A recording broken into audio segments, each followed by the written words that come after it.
د الله سبحانه وتعالى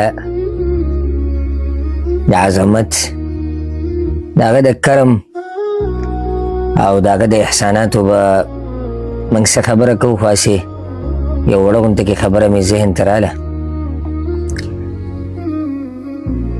زکریا علیه السلام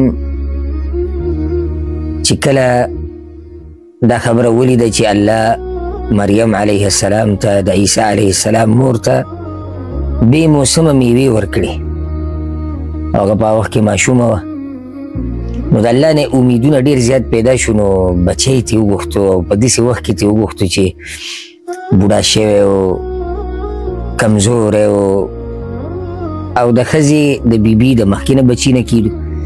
ګوره فرق ته امید د الله نه او امید د مخلوق نه.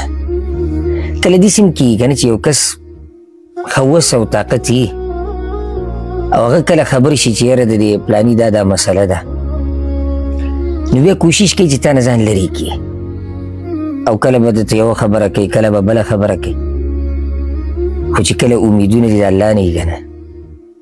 زکریا علیه السلام بارک الله وی هنالک دعا زکریا ربه. دغه وخت کې زکریا علیه السلام امیدونه د الله نه ډېر شو، بس دعا یې وغوښته. قال رب هب لي من لدنك ذرية طيبة إنك سميع الدعاء. يا الله نكمل أولاد راكي.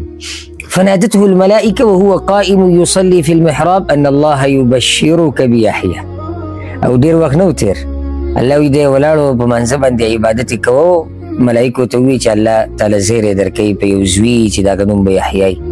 الله اکبر.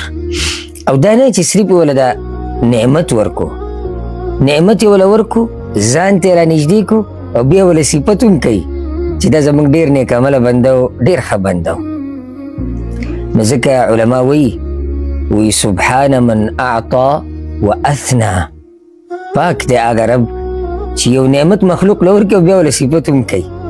او په دې یو بل دلیل هم شته لکه سورة القلم په اوله کې الله وی وانک لعلی خلق عظیم. ای رسوله، ای پیغمبره، ستا ډېر اوچت اخلاق دي. الله وی ښه دا اخلاق وله چا ورکړي دي؟ دا اخلاق وله الله رب العزت ورکړي، دا احسان پې د الله دی او الله وله بیا هم صفت کوي.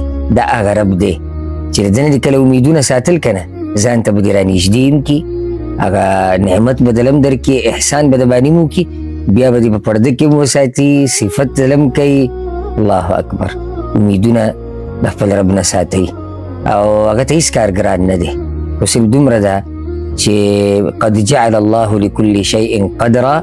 د الله په نیز د هر شیز یو مقرر وخت مقرره اندازې ده.